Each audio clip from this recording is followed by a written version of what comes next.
Spoštovane zadružnice, spoštovani zadružniki, spoštovani gostje in prav lep pozdrav tukaj v Portorožu v tem lepem pomladanskem dnevu.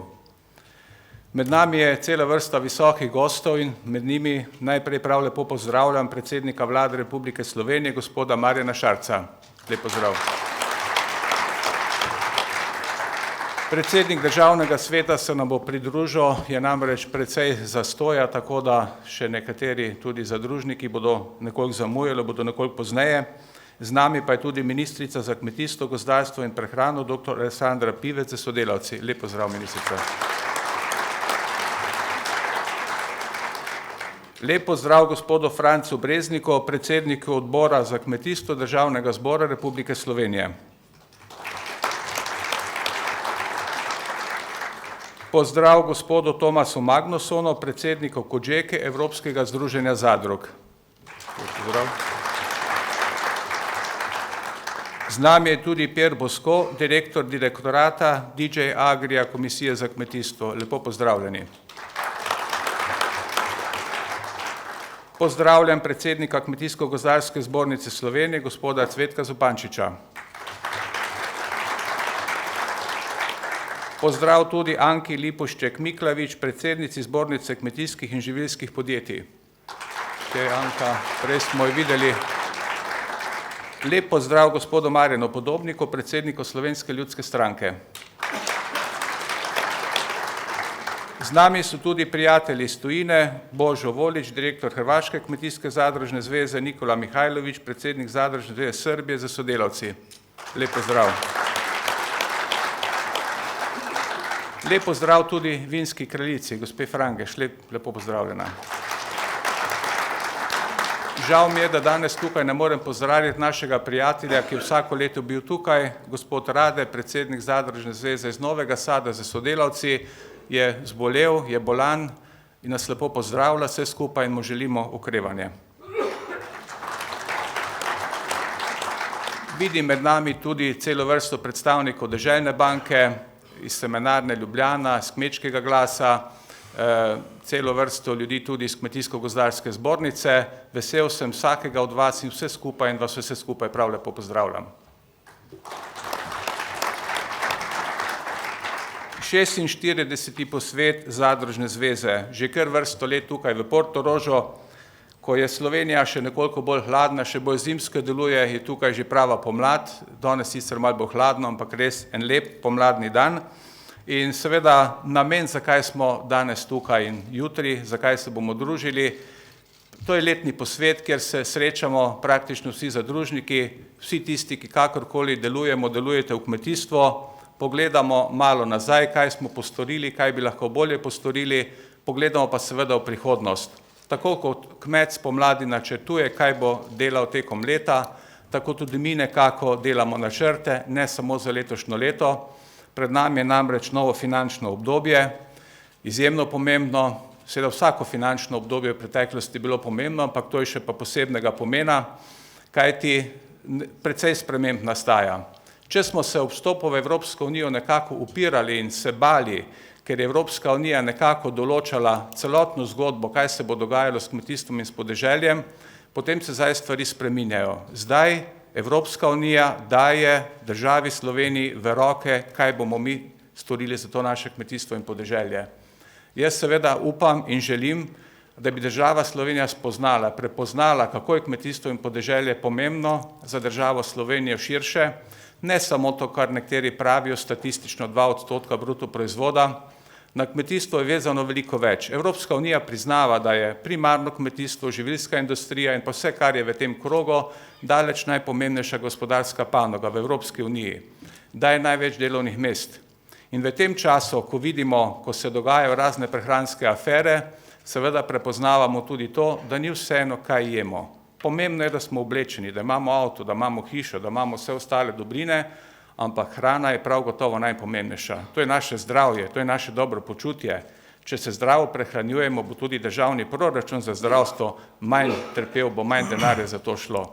In tu ni dovolj, da samo mi kot kmetje nekako promoviramo to zdravo hrano, ampak to tudi z vidika države, da se spodbuja zdrav način življenja, zdrava prehrana in seveda Mi se lahko zdravo prehranjujemo, če vemo, kaj jemo. Če vemo, kje je bila ta hrana proizvedena. Tisto, kar je uvoženo tisoče kilometrov daleč, je vprašanje, odkot je prišlo. Vprašanje, na kak način je bila ta hrana proizvedena. In potem, ko neka afera zbije, je to samo vrh ledene gore.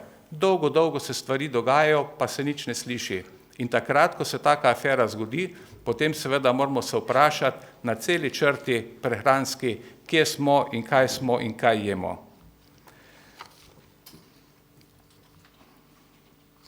Torej, ko se pogovarjamo o finančnih sredstvih za prihodno finančno obdobje, seveda jaz vem, da je problem, da vidimo, da vsak segment družbe želi imeti neko svoje mesto pod soncem, želi imeti neko primerno preživetje, vendar pa z tega mesta opozarjam na to problem slovenskega kmetijstva, majhne slovenske kmetije, kmetije v težkih pogojih obdelave.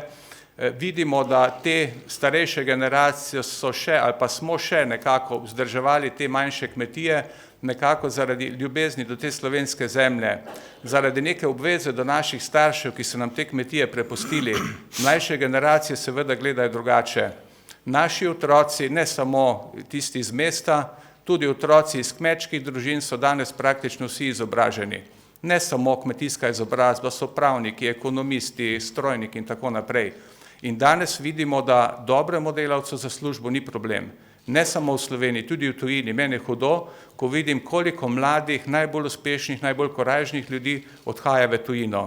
Vendar danes je globalni trg, vse je prosto in naši mladi gre od Nove Zelandije, Avstralije do Kanade, ne vem, po celem svetu. Da ne govorim Frankfurt, Berlin, Pariz, London, kamorkoli. In žal mi je, da ti mladi ne ostajajo tukaj v Sloveniji. Zakaj to govorim? Če smo mi kmetovali ali pa kmetujemo tudi takrat, ko se nekaj ne splača, ta naša mlada generacija se preračuna. V izgubo ne bo nihče od mladih delal. Predstavljate se neko mlado družino nekje v hribih, ne vem, dobro poznam koroške hribe, mogoče Javorje, Koprivna, to so najvišje kmetije na 1000–1200 metrih in zdaj si predstavljate, kakšno komoditeto ima neka mlada družina v Ljubljani, v Mariboru, v nekem drugem mestu, kako bo lahko ta mlada družina otrokom nudila tisto, kar jim nudi lahko neka mestna družina. Danes otroci želijo glasbo, želijo šport, želijo razne aktivnosti in iz tistih hribov, kako bomo mi človeka pripeljali, kako bomo pripričali, da tam ostane, če bo že v osnovi imel negativno ekonomsko računico svojega kmetovanja. Vse to so teme, ki jih redko kdaj na državni ravni odpiramo, mogoče tudi pač tisti, ki smo stalno po terenu, na podeželju, to stisko ljudi čutimo. Mogoče pač seveda Ljubljana je pač vrh dogajanja v tem slovenskem prostoru in tudi ko se gre za ceste, za komunalno infrastrukturo, ko se gre za pomoč mladim kmečkim družinam, kmečkim ženskam recimo, bi bilo prav, da se čim več gre tudi po terenu, da tudi tisti, ki so na vodilnih funkcijah, vidijo, kaj se dejansko po terenu dogaja, kakšni so ti dejanski problemi. To ni neko filozofsko razmišljanje, ampak so to resne teme, kajti v kmetijstvu se stvari dela na dolgi rok. Tako kot kmet planira na obdobje enega leta, ampak večjih let, tako tudi je treba tudi, da država planira to svojo kmetijsko politiko. Če bo neka mlada družina odšla iz nekega podeželja, potem tja sigurno ne bo nihče več prišel. Ko je tista meja prekoračena, ko nekdo vidi, da se več ne izplača in odide, potem seveda se ponavadi ne vrne in tam potem seveda ostaja prazno mesto. In tisto, kar bi danes država Slovenija ali pa bo, če se bomo dogovorili po letu 2020, ker pač Evropa ima zdaj malo drugačno stališče, vloži v to kmetijstvo in podeželje, se bo mnogokrat povrnilo. Živimo v tem globalnem svetu, turizem se razvija, ljudje ogromno potujejo in seveda kam gremo? Gremo tja, ker imamo lepo in poseljeno podeželje. Švica, Avstrija, te lepe destinacije, Dolomiti v Italiji, to so destinacije, ki imamo vedno pred seboj, ko se pogovarjamo o lepem podeželju pa o turizmu.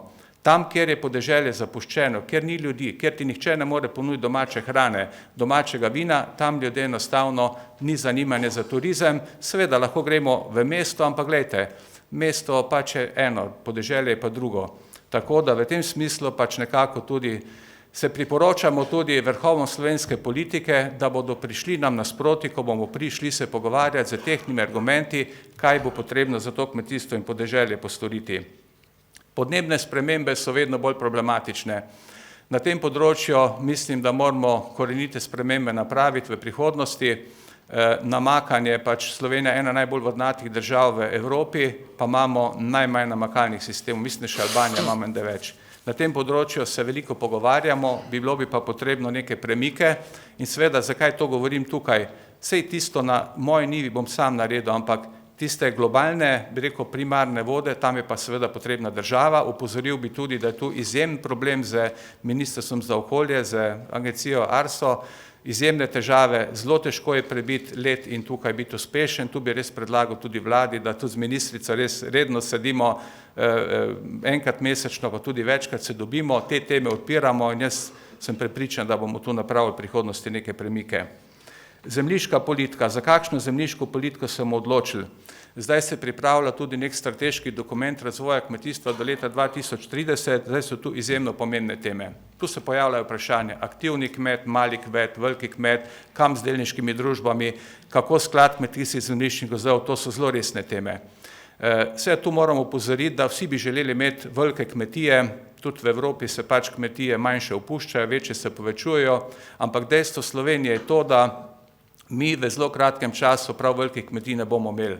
Imamo nekaj tisoč tistih profesionalnih kmetij, torej, ne vem, 5000, kjer so družinske kmetije, kjer se 2 generacije od kmetijstva živijo, kmetijske subvencije vlaga pa 60 000 recimo. Zdaj pa vidite, kakšna razlika je tukaj. In če bomo rekli, da malih pa srednjih ne rabimo, potem je to lahko katastrofa. In tu moramo res biti previdni. Ni problem v ravnini velikemu kmetu prevzeči 20 hektarjev, v hribih, kjer je pa ročna obdelava ali pa z minimalno mehanizacijo, tam seveda pa moramo razumeti, da tudi mala kmetija mora biti in tudi tista mali bo moral nekaj dobiti, če bomo hoteli, da bo tam ostal in živel in ohranjal tisto podeželje. Živilska industrija, vidimo, da se marsikaj tukaj dogaja, zdaj vidimo Perutnina, tu je eno veliko podjetje, menjalo je lastnika, seveda smo v globalnem svetu, ne moramo vplivati na te stvari, samo upamo lahko, da bo ta naša proizvodnja perutninskega mesa ostala, da ne bo kdo uvažal cenene robe. Vidimo, kaj se dogaja ob teh uvozih, tu moramo opozoriti ponovno tukaj, mi res želimo ali pa bi rekel zahtevamo, da se te poti uvoza in vseh teh zadev objasnijo, torej da se nekje zavede, kdo vozi, odkot vozi. Nič ne želimo nikomu nič slabega, ne želimo meje zapirati. Sam tisti, ki večino uvaža in vozi v naše zavode po 20% nižji ceni, kot lahko naše zadruge ponudijo, naj pove, da uvaža. Vemo, kakšne marže imamo v zadrugah. Za minimalne cene so minimalne, marže v zadrugi so minimalne, ko pa pridemo v javni zavod, je pa neka konkurenca 25% cenejša od tega, kar naše zadruge ponudijo. Ne more biti kranjska klobasa za 4 evre, gledajte, ne more biti. Vemo, kakšni so stroški kmetovanja, vemo, koliko stane investicija v hlev, kaj vlagamo v te živali in nič slabega ne želim tukaj nikomor, ampak povejmo pošteno, odkot je prišlo in kaj je prišlo. Danes vidimo, da kaj vse se pač dogaja, ne vem, 5-krat večja uporaba antibiotikov povprečno v Evropi kot v Sloveniji. Veste, kaj to pomeni? Saj danes, ko gre zdravniku, se ne ve več, kaj bi že predpisal, da bi tisti antibiotik prijel. Potem so razna pomirjevala, zapitane živali, da so bolj mirne, potem seveda bolj prirašča. In pa še cela vrsta drugih raznih substanc, ki bi jih mogel tudi naš urad za varno hrano začeti iskati in da se tudi to ve. Ne samo tiste, zdaj smo imeli veliko debat v javnosti, se sledili, kjer smo bili predstavniki ministrstva, pa jaz, pa še kdo smo se pojavljali, o teh zadevah debatirali in mi nismo zadovoljni s tistimi minimalnimi standardi. Torej, če hrana ni že strupena, potem je pa že vse v redu. Ni. Mi moramo dati neke više standarde tej hrani. In če naša hrana nekega višjega standarda, potem zasluži tudi nekoliko višjo ceno. Sej ne zahteval ne vem kaj. Ampak ne vem, 20-30% višja cena, pa mislim, da je poštena cena za tisto, kaj se tukaj proizvede. Pa so tu delovna mesta, pa ljudje bodo ostali na podeželju in tako naprej. Sej to so stare teme, nič novega nisem povedal, ampak prav je, da o teh stvarih vedno znova govorimo. Govorimo tudi o vlogi mladih na podeželju. Prej sem že nekaj omenil, naša mlada generacija gleda malo drugače, kot smo mi gledali, pa hvala Bogu, da gledajo drugače. Glejte, sej ne more, če ali v zadrugi ali v kateremkoli podjetju ne more neka zadeva obstajati, eksistirati, če ni ekonomske računice. Mladi si to ekonomsko računico delajo, so aktivni, prevzemajo kmetije, ravno zdaj je bil občni zbor, so moji otroci tudi bili v Savinjski dolini, čez 200 mladih je prišlo, do 30 leta starosti. Res, izjemen odziv. Torej so določene regije, ker mladi prevzemajo kmetije, se čutijo podeželane, se čutijo kmete, vendar dajmo jih tu ohranjati, ne jim to voljo vzeti. In na mladih pravimo, svet stoji, no saj to je ena taka že malo floskola, ampak glejte, jaz mislim, da res se moramo tega zavedati tudi v praksi. Pa tudi to, no to vedno rad poudarjam tudi, glejte, imamo profesionalne kmetije, kjer se lahko preživljajo 2 generacije, ne? Potem ima pa veliko število teh malih kmetij, mladi študirajo, potem pa obdeluje kmetijo, pa še hodi v službo. Ne tega človeka zapostavlja, ti pa nisi naš, nisi kmet. Hvala Bogu, da po službi še tiste hribovske hektarje obdela, pa da je konc soboto, ko bi on lahko šel po svoje na prosto, pa še doma dela. Hvala Bogu. Ne, tu dajmo stvari povezovati, ne reči ti si ta, ti si velik, ti si mali, kar včasih tudi po terenu doživljamo in to me res včasih zmoti, no, ko se gremo ravninski, hribovski ali mleko proizvaja tam ali tam. Mi moramo delovati čim bolj enotno. V javnih zavodih sem že besedo rekel, glejte, najbolj ranljive skupine, vrtec, šola, domovi za ostarele, bolnica, zadnji smo videli, pač statistika je narejena, še vedno sicer moram reči, da smo preko državnega sveta nekaj let nazaj uspeli zakon o javnih naročilih bistveno spremeniti, ampak ugotavljamo, da temu ni dovolj. Še vedno je glavni faktor, torej izbire hrane nizka cena. In če jaz lahko izbiram hrano, ne vem, v trgovini ali pa ko grem v eno ali pa drugo gostilno, on, ko je bolnik v bolnici, ne more nič izbirati. On, ko tam bolan leži, če mu ti predhodno ne zagotoviš res primerne hrane, ne more vplivati. A mislite, da lahko malček v vrtcu vpliva, kako hrano bo jedel? Mislim, da smo mi odgovorni za to. In če našim otrokom želimo dobro, potem je prav, da res storimo vse, da bodo, in tudi tista, ne vem, 20% ali pa ne vem koliko višja cena ne more biti, ker mi smo gledali tudi, koliko pomeni strošek hrane. V eni bolnici je strošek hrane manj kot 1%. V vrtcu ali pa v šoli je, ne vem, nekaj odstotkov. Ne? In če se tista cena poveča za malenkost, to v celi masi denarja ne pomeni veliko. Vemo pa, da bo otrok jedel bolj kvalitetno hrano. Tu mislim, da je pred nami en velik izziv. Veseli me to, da je družba to spoznava, velika večina se tega zaveda, ustavi se pa tam, ko je potem seveda cena nekoliko različna. Ne? Tudi potrošnik pride v trgovino pa vidi, ne vem, en kefir je €1,30, ne vem, od naše Planike, unte drug je pa malo drugačen, nared je pa tudi pol cenejši, ampak probajte enega pa drugega, boste videli razliko. Pa siri, ki imajo vse drugo noter razen mleka, pa mlečnih substanc in tako naprej. Ne? To je pač zelo podrobno razlaganje teh stvari, ampak to bomo mogli tudi nekako se tega vedno bolj zavedati. Veseli me to, da v teh naših zadrugah, v teh naših številnih zadružnih trgovinah vedno bolj najdejo mesto tudi ti domači kmečki proizvodi, tako zvani kmečki kotički, potrošniki to iščejo, mi poskušamo tudi, da z minimalno maržo naše zadruge tu tudi plasirajo naprej in ta ponudba se vedno bolj razvija. S trgovskimi sistemi sodelujemo, seveda so težave, ampak mimo tega ne moremo. V teh naših 300 do 400 zadružnih trgovinah, pretežno manjših, mi ne moremo prodati vsega, kar naši kmetje proizvedejo. Tako sodelovanje Mercator, Spar, tudi Lidl, Hofer in tako naprej. Bili smo do teh tujih trgovcev precej skeptični, zdaj nekako vsi iščejo tudi domačo hrano, dejstvo je, tukaj so, ne moramo, da z njimi ne sodelujemo in seveda prav je to, da pač prodajo tudi čim več naše domače slovenske hrane. Promocija, ključna zadeva, naša Anita Jakoševa na tem aktivno dela, predsednica enega tega odbora tam na ministrstvo, seveda, kako dosežiti boljšo ceno? Samo s promocijo. Mi smo zdaj v te promocijske aktivnosti v preteklosti na državni ravni, mislim, da 3 milijone, mislim, da smo dali, ne? En Mercator da pa letno 50 milijonov, Spar 35 milijonov, Lidl 30, Hofer 30 milijonov, ne? Pol veste, kaj to pomeni, ne? In če hočeš ti nekaj spromovirati, brez tega, da nekaj riskiraš, da si toliko sekund na televiziji, oni televiziji, na radio, v časopisih, brez tega ne gre. No? In jaz bi res želel, da to promocijo nadaljujemo, seveda nekaj prispevamo kmetje, zadruge in želel bi tudi, da tudi ministrstvo ali pa tudi državni proračun za to nekaj nameni. To v smislu ne samo v dobro kmetom, ampak tudi potrošnikov, da so osveščeni, kaj je tisto, kar je zdravo in kvalitetno. Tako da na promociji bomo delali naprej. Mogoče bi še izpostavil kolektivno znamko zadružne zveze, kar nekaj zadrug se vas je že vključilo v to. Vsi poznamo nemški Raiffeisen znak, zdaj, kdo je smučanje gledal, Hirscher ima Raiffeisen znak na čeladi leta in leta. Zadružništvo v Avstriji je pojem. To je nekaj pomembnega, to je tako pri nas, ne vem, bi rekel, nekatero blagovno znamko bi omenil. Želel bi, da tudi v slovenskem prostoru ta naš zadružni skupni znak pomeni nekaj dobrega, nekaj, kar je boljše kvalitete, nekaj izjemnega. Na tem pa je treba delati. Jaz bi želel, da tiste zadruge, ki še niste, da se tudi v to zadevo vključite. S tem bi tudi nekako promocija zadrug bila nekako cenejša, ugodnejša. Vsak od vas ima neke svoje blagovne znamke, ampak mislim, da skupno lahko tukaj več storimo. In v letošnjem letu mislim, da bi tu morali napraviti nek premik.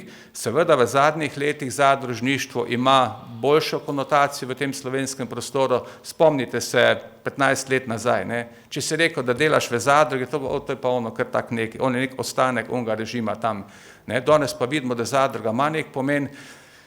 Mi smo v okviru prejšnje vlade, je bila tudi že neka delovna skupina za zadružništvo. Jaz bi želel, da tudi na drugih področjih, ne samo na kmetijstvo, da se tudi neke zadruge postavljajo. Zdaj, če je možno predsednik, da bi tudi neka delovna skupina, tudi socialne zadruge, tudi neke druge zadruge, da bi se te stvari tudi malo na drugih področjih razvile. Mislim, da če hočemo neko bolj socialno družbo, brez močnega zadružnega sistema, si jaz to težko predstavljam, to je tudi praksa vseh razvitih evropskih držav.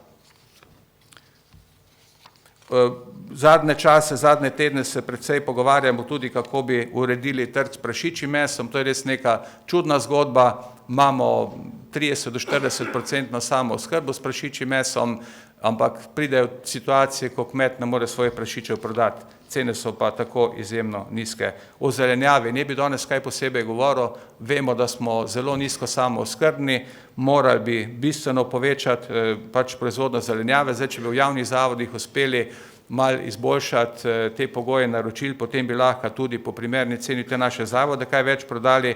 Pa ta problem bi izpostavil, zdaj so gradbena dovoljenja zahtevana za rastlinjake, pa komunalni prispevek, gledajte, to smo z ministrice že o tem zadnjič debatirali. Jaz mislim, da se to mora na nek način rešiti. Ne bomo povečali proizvodne zelenjave, če bo kmet mogel za rastlinjake imeti gradbeno dovoljenje. Kar se tiče podpore zadružništvu, tu imamo intenzivne odnose z kmetijskim ministrstvom, z ministrstvom za gospodarstvo. Veliko stvari smo uspeli pretekla leta urediti, še prejšnji teden sem bil pri ministru Počivalšku za neke razpise, ki so zadruge spustili, pa je obljubil, da bojo to tudi uredili. Drugače pa najbolj nas boli ta zadružna revizija, ki smo jo pred leti izgubili. Prav bi bilo, da je ponovno imamo. Gre za to, da hvala Bogu, danes večina zadrug dobro delate, imate dobre rezultate, trgovine v zadrugah so obiskane, večina kmetijskih proizvodov, 80% se proda preko zadrug, kmetje našim zadrugam zaupajo, vendar pa bi bilo potrebno tu še kaj več postoriti in tu bi želel, da se res zadruge tudi z neko boljšo davčno obravnavo, kot so to primeri tudi v okviru Evropske unije, da se zadrugam pri tem pomaga, kajti to je le neka bolj socialna zadeva in smo dali predloge na kmetijsko ministrstvo, na gospodarsko ministrstvo, na finančno in bi bilo prav, da se tu napravi neki premiki, da bi zadružna revizija, tudi s tem bi imeli tudi malo več nadzora, mogoče nad zadrugami, ki imajo težave, da pravočasno te težave ugotovimo, da ni potem problem izbije, potem ko je že vse na pol propadlo, potem pa res ne moramo več pomagati. Izobraževanje izjemnega pomena tudi, marsikje po Evropi imajo tudi v srednjem šolstvu predmet zadružništvo, želel bi, da tudi pri nas, da se uvede, vidimo namreč na teh posvetih, ki jih imamo po regijah, da mladi kmetje, mladi prevzemniki v bistvu sploh ne poznajo, kaj zadružništvo je. Res je, da ta moderni svet je obrnen k sebi, jaz in jaz in jaz, zelo težko je ljudi nagovoriti k nekim skupnim aktivnostim in če bi tu že mlade usposabljali v tej smeri, kaj zadružništvo je, potem bi tudi, bi rekel, ko ljudje odrastejo, malo drugače gledali na te zadeve in bi lažje skupaj speljali kakšne skupne projekte. Tako da teh stvari je res ogromno. Mogoče še, ne vem, deželna banka, seminarna, recimo, kakšna beseda. Zdaj, seveda, to so izjemno pomembne zadeve z nacionalne ravni. eni entuzijasti se tu borimo, da smo 10 let ohranili banko, da smo ohranili pri življenju seminarno, vendar brez nekega pristopa tudi države, brez neke pomoči, bo težko v prihodnosti. DUTB ima največjo vlogo v seminarni, recimo, to je državna zadeva, v bistvu, po mojem, če neki dobre volje, bi se lahko tudi tam kaj pomagalo, ampak to ni zdaj, da tule nadolgo o tem razpravljamo, to je stvar bolj poglobljenih sestankov. Deželna banka je ključnega pomena za slovensko kmetijstvo in podeželje, seminarna za ohranjanje semenske banke in z nekaj dobre volje, z nekaj tudi finančne podpore bi tukaj lahko država tudi pomagala. Jaz zelo redko kdaj dan država, vedno rečem, mi lahko, mi moramo, mi dajmo, ne, ampak neke stvari so pa, kjer pa je prav, da tudi država kaj postori zraven. Toliko tem je veliko, da ne vzamem preveč časa ostalim, ki bodo potem imeli strokovne teme na posamezna strokovne zadeve. Zdaj vidim, da ste se že malo zbrali, tukaj je dvorana polna, tako da zgleda, da so zastoji na cesti že malo mimo. Res bi se zahvalil vsem, da ste prišli, želim en lep ploden posvet danes in jutri tukaj, in lepe zaključke in lepo počutje tukaj v Portorožu. Hvala lepa.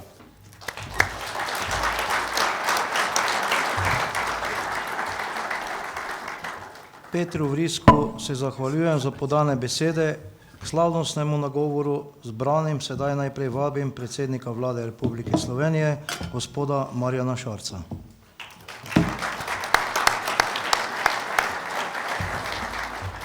Spoštovani predsednik, spoštovani visoki gostje, spoštovane gospe, spoštovani gospodje. Prisrčno vas pozdravljam na tem posvetu in si drznem povedati tudi nekaj besed tudi o svoji preteklosti. Namreč kmetijstvo mi ni tuje. Sam sem imel že od otroštva naprej ogromno izkušenj s tem, predvsem s takim kmetijstvom, kot je bilo včasih moderno, se pravi, da se je hodilo v službo, potem se je zraven še kmetovalo. In ko me danes vprašajo, če zaupam slovenski hrani, če zaupam vsemu, kar ponuja slovenski trg, seveda odgovorim, da najbolj sem zaupal domači hrani, ki smo jo pridelali doma. Namreč prašiča smo pripeljali od soseda, potem imeli klasične koline, pa še takrat v socializmu kakšno kravo, za kakšno cerado tudi smo cerado obesili doma, da so ja vsi videli, da zdaj se bo pa zadaj nekaj dogajalo, pa smo zaklali kakšno kravo.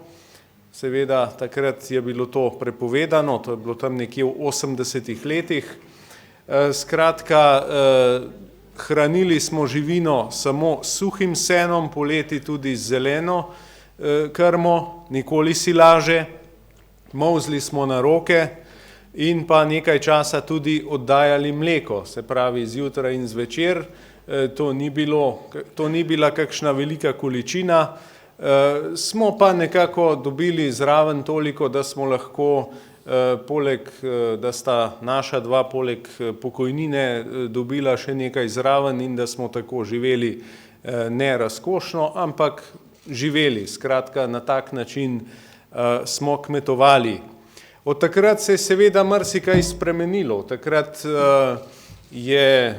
so prišli drugi časi, je prišel tudi seveda kapitalizem, slovenska znana tranzicija, ko se je začelo plenjenje in danes po 30 letih svoje države ugotavljamo, da smo seveda nekaj že v socializmu, nekaj pa kasneje najboljših kmetijskih površin pozidali, da smo praktično po vstopu v Evropsko unijo predpise, ki nam jih je nalagala Evropska unija, seveda sami sebi še bolj zaostrili, kot je bilo potrebno.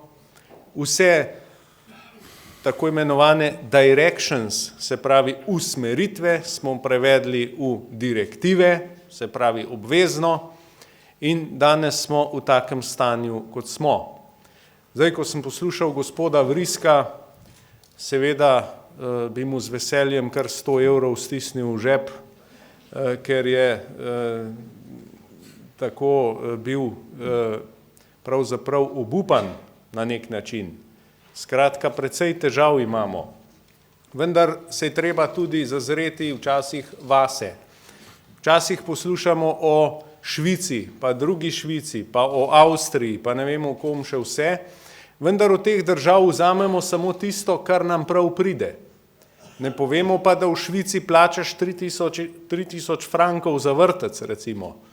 Države ne skrbi preveč, ali boš imel otroka v vrtcu ali ne boš. So mi povedali ljudje, ki živijo tam, se pravi, če si samski, brez otrok, potem tam relativno dobro živiš, če imaš pa družino, se pa lahko tudi kaj zaplete. Skratka, niso te države tako zlate, kot jih včasih slikamo, oziroma ne vem, če bi bili Slovenci zadovoljni s takim življenjem. Namreč tam je red in tam se tudi prometne kazni plačujejo, tam se tudi druge stvari plačujejo, pri nas smo pa seveda kot posledica dolgega življenja v prejšnji državi se naučili vedno znova obujati nove načine, kako državo včasih tudi kaj okrog prinesti. Skratka, tudi to je naša realnost in je treba tudi to pogledati in se zazreti vase. Ni vedno vse kriva država, ni vedno vse kriva občina, včasih moramo tudi sami spremeniti miselnost.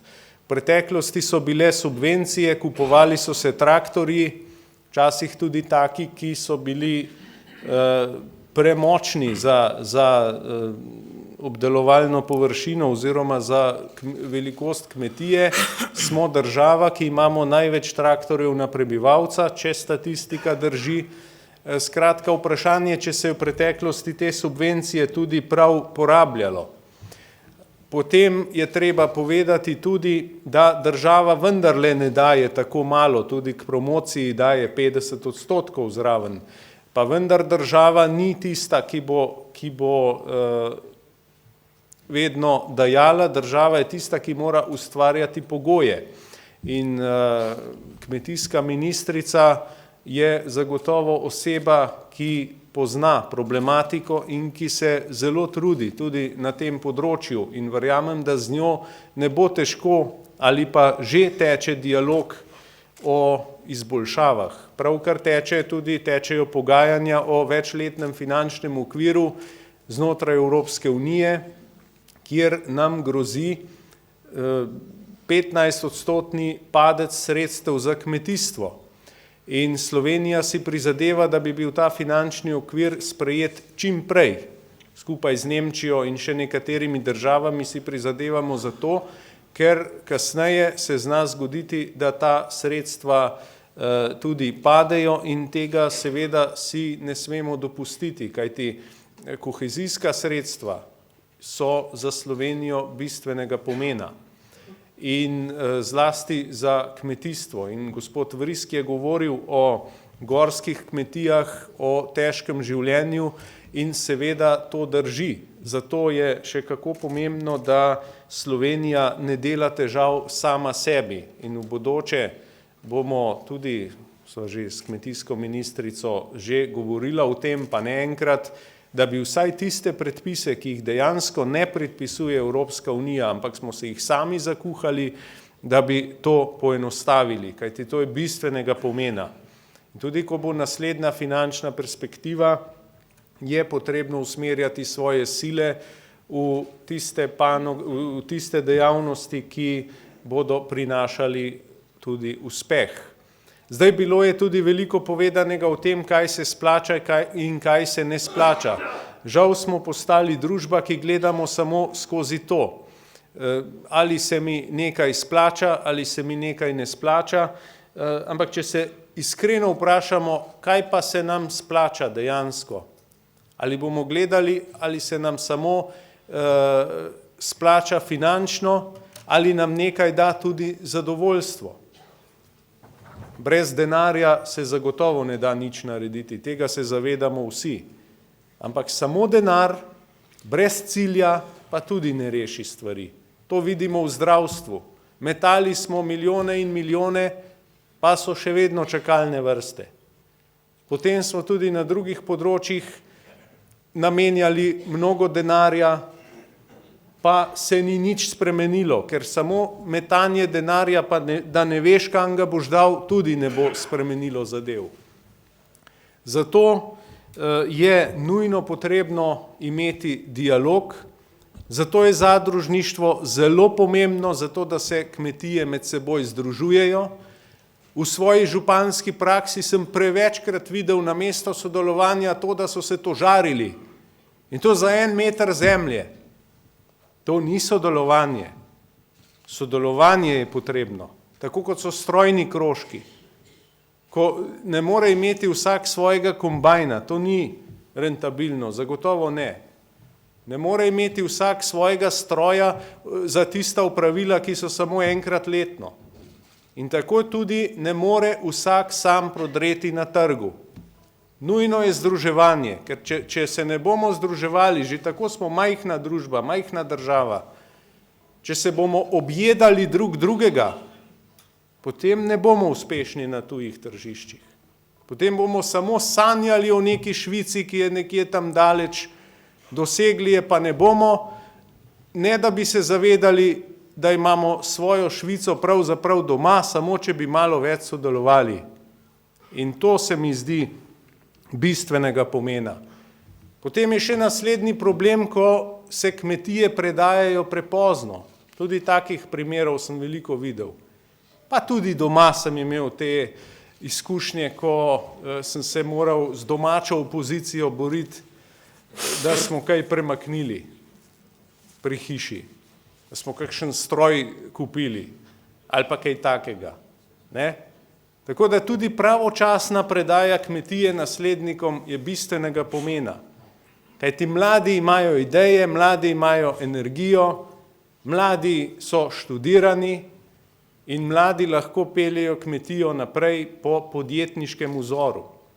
Ker danes mora biti kmet skoraj podjetnik. Danes je birokracija nekaj zaradi Evropske unije, mnogo pa zaradi naše države, ki je bila v preteklosti tako bolj papeška od papeža, je ta birokracija neznosna. In kot sem rekel, tukaj se bomo trudili spreminjati zadeve, če seveda ne bo vlada prej padla. To je drugo vprašanje. Ampak resnično, drage gospe, dragi gospodje, ta vlada ima posluh za kmetijstvo, ministrica ima izredno voljo, energijo in tudi zelo dobre ideje, vendar samo s sodelovanjem bomo kaj dosegli. Samo s sodelovanjem. Zanašati se pa vedno samo na državo, da bo reševala neke stvari, ki so bile v preteklosti včasih tudi zavožene, pa ni najbolj modro, ker tudi izvedljivo ne bo. Skratka, izzivov na kmetijskem področju je ogromno.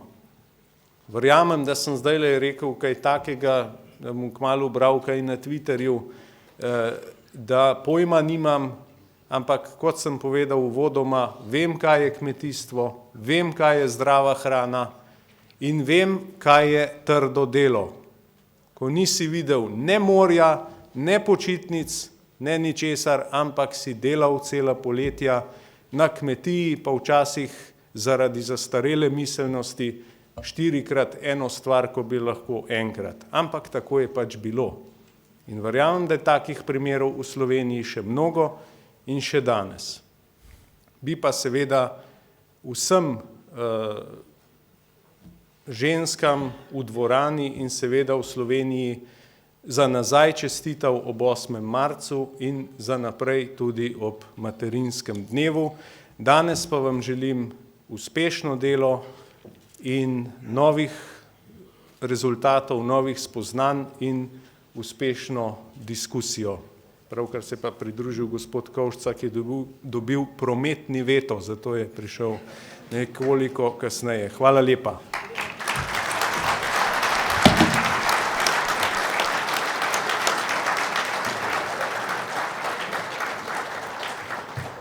Najlepša hvala, gospod predsednik, za vaše izrečene besede, ki so nam veliko spodbudo za naše nadaljne delo.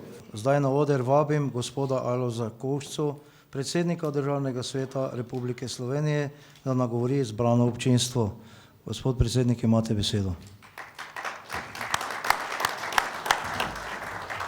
Spoštovane zadružnice in zadružniki, cenjeni gostitelj, predsednik Zadružne zveze Slovenije, gospod Peter Vrisk, spoštovani gospod Marjan Šarec, predsednik Vlade Republike Slovenije, doktorica Aleksandra Pivec, ministrica za kmetijstvo, gozdarstvo in prehrano, predsednik Kmetijsko-gozdarske zbornice in državni svetnik gospod Cvetko Zupančič, visoki predstavniki državnih institucij in ostali visoki gostje, ugledni gostje iz Evropske komisije in organizacije COGECA, gospe in gospodje. Dovolite mi, da vas v imenu Državnega sveta drugega doma slovenskega parlamenta in v svojem lastnem pozdravim na 46. posvetu slovenskih zadružnikov. Letos mineva 57 let od vzpostavitve skupne evropske kmetijske politike, ki se je oblikovala z namenom, da bi ljudem omogočila dobro in cenovno dostopno hrano in da bi kmetovalci lahko zaslužili za dostojno življenje. Po vseh teh letih obstajata oba osnovna cilja še vedno v veljavi, vendar so se, kot vemo, zaradi tehnoloških, družbeno-ekonomskih in podnebnih izzivov, cilji s časoma razširili tudi v smeri zagotavljanja prehranske varnosti, upravljanja naravnih virov, biotske raznovrstnosti, proizvodnje obnovljivih virov energije in zaposlovanja. Zadnja sprememba skupne kmetijske politike prenaša s seboj nove cilje. Ustvariti rodovitna tla, okrepiti skrb za okolje in podnebne ukrepe ter družbeno-ekonomsko tkivo podeželskih območij. 15 let po našem polnopravnem članstvu v Evropski uniji že lahko ocenjujemo, kaj vse se je v slovenskem kmetijstvu spremenilo in kakšne posledice je skupna kmetijska politika do danes prinesla na naše kmetije. Državni svet je v svojem pomembnem delu tudi predstavnik interesov kmetijstva. S politiko Evropske unije se seznanjamo sproti in v okviru pooblastil, ki jih imamo, podajamo predloge in mnenja do pogajalskih in drugih izhodišč. Poudarim naj, da v Državnem svetu delimo mnenje Komisije za kmetijstvo, gozdarstvo in prehrano, da je nastopil čas za prehod Evrope v bolj trajnostni model kmetijstva. Prav tako podpiramo vsa prizadevanja ter vse predlagane ukrepe, ki povečujejo odpornost tega izjemno pomembnega sektorja, ki ima posreden ali neposreden vpliv na številna druga področja, na primer na gospodarstvo, turizem, okolje, socialo in ne nazadnje tudi na zdravje naših ljudi. Prav tako močno podpiramo vsa prizadevanja v smeri krepitve sposobnosti preživetja podeželja, za katerega lahko rečemo, da se je v zadnjih desetletjih zelo spremenilo v smeri urejenosti, obdelanosti in tudi prepoznavnosti. A ves ta lep zunanji videz še zdaleč ni dovolj, da bi mladi ostajali na kmetijah. Zato v Državnem svetu posebej podpiramo vse predvidene ukrepe, ki izboljšujejo položaj kmeta, pa tudi položaj tistih, ki kmetije prenašajo na mlajše rodove, ob čemer smo državni svetniki že večkrat izrazili željo, da bi se ukrepi namenjeni mladim kmetom izvajali tudi še naprej po letu 2020. Pomembna tema nacionalnega pomena se nanaša na ohranjanje kmetijskih zemljišč za pridelavo hrane. Tej problematiki bi bilo treba nameniti bistveno večjo skrb. Slovenija kot država bi morala še posebej skrbeti, da se kmetijska zemljišča, ki so omejena dobrina in nujna za preživetje populacije, ohranijo in ostanejo v naši lasti in upravljanju. Tudi zato se bodo morale naše kmetije v prihodnosti iz različnih razlogov še bolje povezovati. Narod brez lastne zemlje je kot narod brez lastne države. Razmere, kot jih narekuje globalizacija, same od sebe silijo v preseganje parcialnosti in zahtevajo, da veliko bolj kot v preteklosti razmišljamo strateško, da razmišljamo kot skupnost, da razmišljamo kot odgovorna država. Prav zadružništvo je tisto, ki lahko v panogi kmetijstva v bistveno večji meri kot do sedaj prevzame vlogo nosilca tehnološkega razvoja in inovacij, digitalizacije in avtomatizacije proizvodnje, predvsem pa prepotrebnih mehanizmov sodobnega menedžmenta. S povezovanjem in koncentracijo ponudbe lahko zadruge postanejo bistveno bolj pomemben člen v obvladovanju kmetijskih trgov.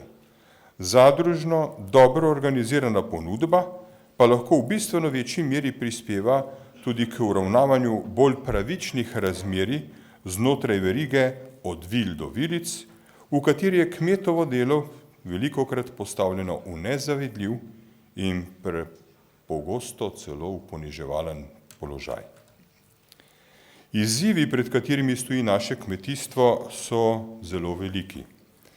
Pri tem se zadružništvo kaže kot trdna organizacijska podstat. Z bogato tradicijo povezujete kmetovalce že stoletje in pol. Kmetijske zadruge, povezane v Zadružno zvezo Slovenije, premorete odličen kader, imate vrhunsko znanje, do podrobnosti poznate možnosti, potrebe in zahteve našega, še posebej lokalnega okolja, ter ste v sami osnovi tudi namenjene kmetom. Že iz geneze vašega nastanka je jasno razvidno, da ste se zadruge porodile v občutljivem in nadvse pomembnem času gibanja za obrambo interesov slovenskih kmetov, obrtnikov in delavcev. Zato se vsi skupaj s ponosom oziramo v preteklost, ko je v kritičnih trenutkih zgodovina zadružno-posojilni sistem, ko je v kritičnih trenutkih zgodovine zadružno-posojilni sistem ohranil ne le naše kmetijstvo, temveč tudi najpomembnejše, našo nacionalno bit. Morda zadruge danes, prav tako kot v preteklosti, že stojite pred novim in prav tako nadvse pomembnim izzivom. Pred izzivom postati ključno stičišče interesov kmetijstva in potrošnikov, postati ključna vez med lokalnimi predelovalci in javnimi ustanovami, ki iščejo lokalno pridelano hrano.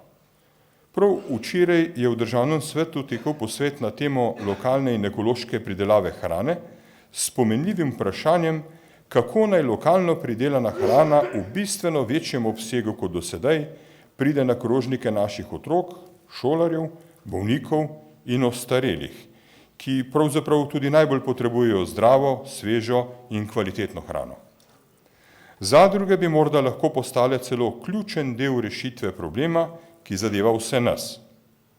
Kako omogočiti zanesljiv in dostojen vir zaslužka in preživetja našega kmetijstva, prispevati k zdravju naših državljanov in obenem poskrbeti za dobrobit okolja, v katerem vsi skupaj delamo in živimo.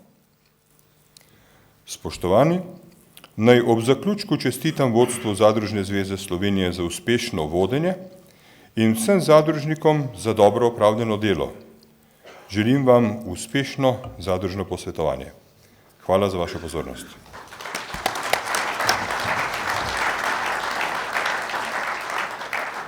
Hvala gospodu Alojzu Kovšci za izrečene besede. Zdaj na oder vabim dr. Aleksandro Pivec, ministrico za kmetijstvo, gozdarstvo, prehrano, da nagovori zbrano občinstvo. Izvolite, beseda je vaša.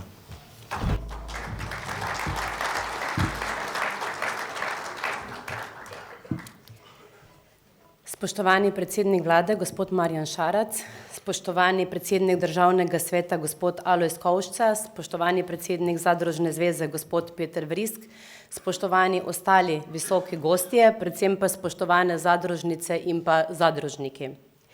Ponosna sem, da sem danes lahko z vami na 46. posvetu Zadružne zveze in tokrat, da vas prvič v tovrstni sestavi lahko nagovorim kot ministrica za kmetijstvo, gozdarstvo in pa prehrano. Dovolite v uvodu nekaj o tem, na kakšen način je poteklo prvih 6 mesecev našega mandata in potem predvsem pogled v prihodnost, se pravi pogled v to, o čemer govori tudi naš današnji naslov posveta, kakšna bo skupna kmetijska politika po letu 2020, predvsem pa, kako se na njo pripravljamo v Sloveniji oziroma na nacionalnem nivoju. Ker bo danes v nadaljevanju še kar nekaj konkretnih naših pogledov naprej predstavljenih strani državnih sekretarjev in strani sodelavke, ki je koordinatorica priprave strateškega načrta oziroma v tem trenutku še resolucije, bom pri tem zgolj nakazala na nekaj tistih osnovnih usmeritev, ki nas čakajo v prihodnjem obdobju. Torej, v prvih 6 mesecih našega dela na ministrstvo smo se resnično intenzivno ukvarjali z pregledom stanja v slovenskem kmetijstvu in vsem, kar je seveda z tem povezano. Zakaj smo to počeli? Predvsem zaradi tega, ker se nahajamo v izjemno pomembnem obdobju, ko smo soočeni z novimi pravili skupne kmetijske politike, v okviru katerih je državam članicam dano, da bojo tokrat prvič v zgodovini skupne kmetijske politike precej samostojno lahko oblikovale svoje strateške načrte in tako pripravile tudi podlage, ki seveda bojo potem osnova za črpanje sredstev, ki nam bojo v obdobju od leta 2021 do 2027 na voljo. Zato dovolite, da v tem trenutku ne govorim več o preteklosti, ampak da na podlagi ugotovljenih dejstev in opravljenih analiz pogledam nekoliko vnaprej in nakažem na to, kaj nas v prihodnje, tako v obdobju načrtovanja, še bolj pa potem v obdobju izvajanja tudi čaka. Torej, spoštovane zadružnice in zadružniki, kje so torej izzivi prihodnjega razvoja slovenskega kmetijstva, prehranske industrije in nasploh slovenskega podeželja? Kako lahko vi pripomorete k uresničevanju razvojne vizije slovenske pridelave in predelave hrane? Pred nami je, kot omenjeno, nova finančna perspektiva 2021-2027. Pred nami je reforma skupne kmetijske politike. Kako velika je ta reforma in kaj lahko storimo znotraj teh okvirjev države članice? Reforma prinaša številne novosti. Evropska unija od nas pričakuje, da bomo države članice v večji meri same kreirale kmetijsko politiko. Ampak ob tem nikakor ne smemo pozabiti, da bomo države članice še vedno sledile skupnim ciljem Evropske skupne kmetijske politike. Da se mehanizmi ne bodo bistveno spremenili, da še vedno pri tem moramo slediti pravilom Evropske unije in Svetovne trgovinske organizacije, ter da je razdelitev sredstev znotraj ovojnice določena in obligatorna. Sredstva so omejena in državam članicam se obetajo zmanjšanja ovojnic. V tej fazi se seveda, kot je povedal tudi predsednik, še vedno trudimo, da bodo ta zmanjšanja čim manjša. In ob tem nas podpira tudi veliko držav članic. Kot veste, je bila Slovenija predlagateljica deklaracije, s katero se zavzemamo za ohranitev sredstev na ravni zdajšnje finančne perspektive. Dejstvo pa je, da ovojnica bo nekoliko manjša, že zaradi izstopa Velike Britanije iz Evropske unije. Torej čaka nas trdo delo, morali bomo z manj sredstev narediti več. Zato bo še toliko bolj ključna ciljna usmerjenost in fokus v doseganje zastavljenih ciljev. Na Ministrstvu za kmetijstvo, gozdarstvo in prehrano se na prihodnje obdobje intenzivno vsebinsko in tudi organizacijsko pripravljamo. V kratkem bomo dali v javno obravnavo resolucijo o prihodnjem razvoju slovenskega kmetijstva, po pričakovanjih konec tega meseca. Le-ta je podlaga za strateško načrtovanje prihodnjih ukrepov skupne kmetijske politike. Morda boste, ko boste resolucijo brali prvič, razočarani zaradi morda prevelikih pričakovanj, po spremembah. Preberite jo ponovno. Preberite med vrsticami in izluščite bistvo. Bistvo je pa v vsebinskih poudarkih. Čemu bomo vendar namenjali pozornost in sredstva v novem obdobju? Bistvo novega pristopa je ciljno strateško načrtovanje javnih podpor za pridelavo in predelavo hrane in razvoj podeželja glede na naravne danosti slovenskega podeželja in na njegove dejanske potrebe.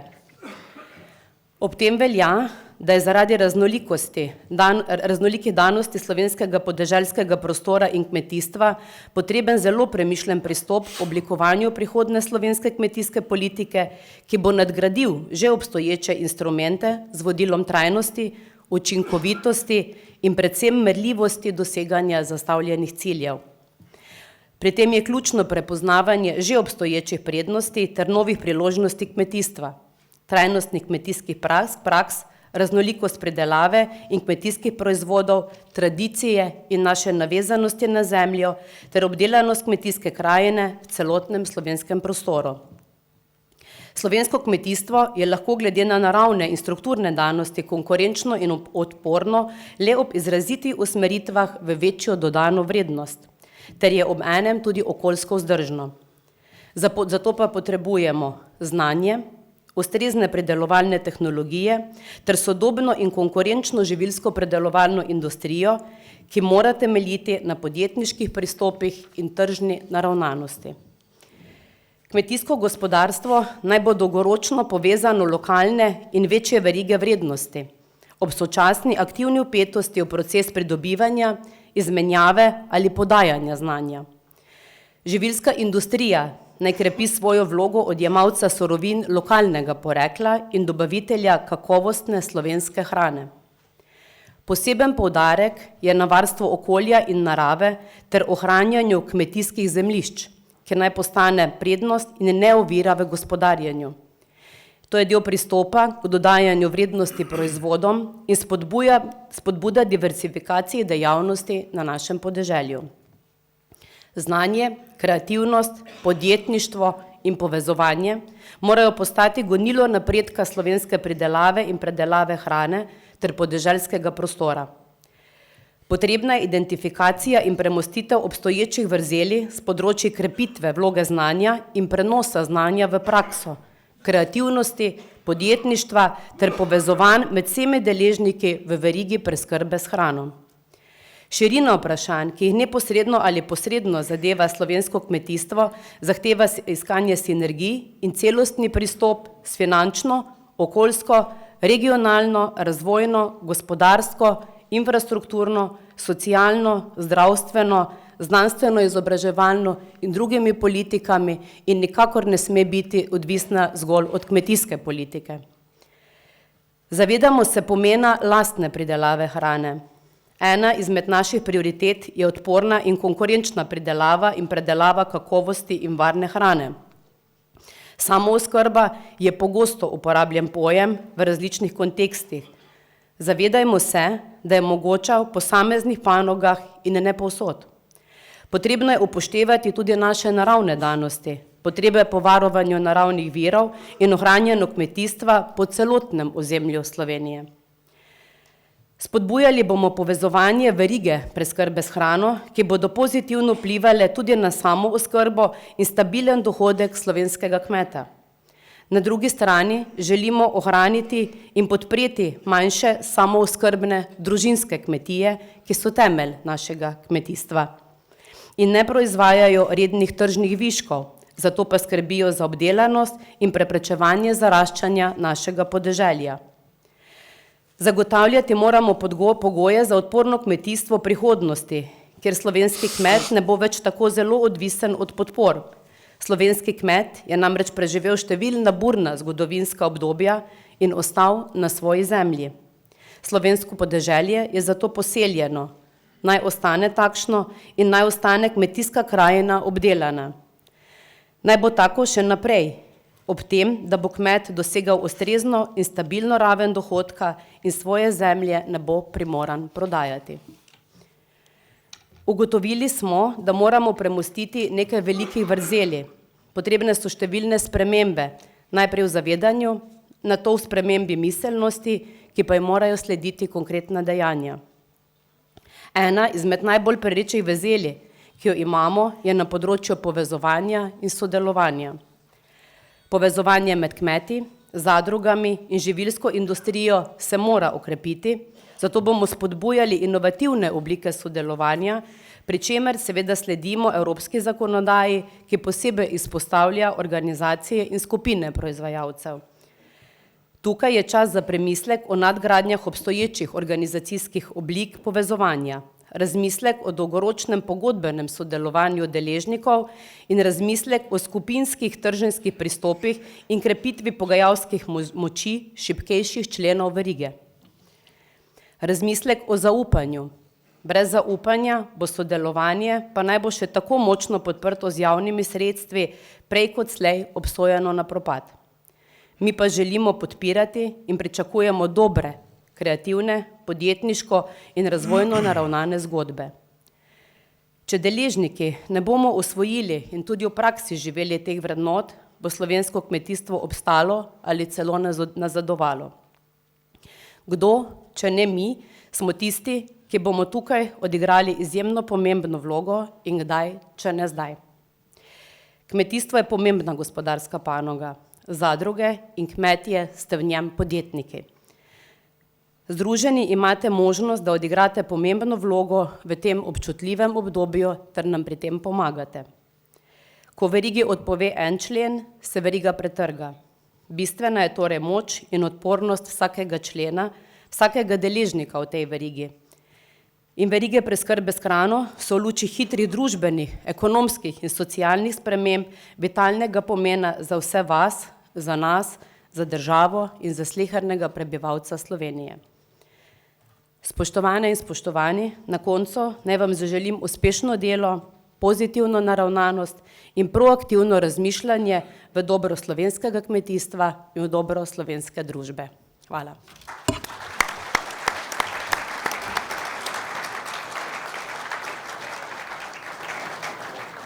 Najlepša hvala, gospa ministrica, za vaš prispevek. S tem zaključujemo uvodni del posveta. Rad bi se še enkrat zahvalil vsem govornikom za izrečene misli.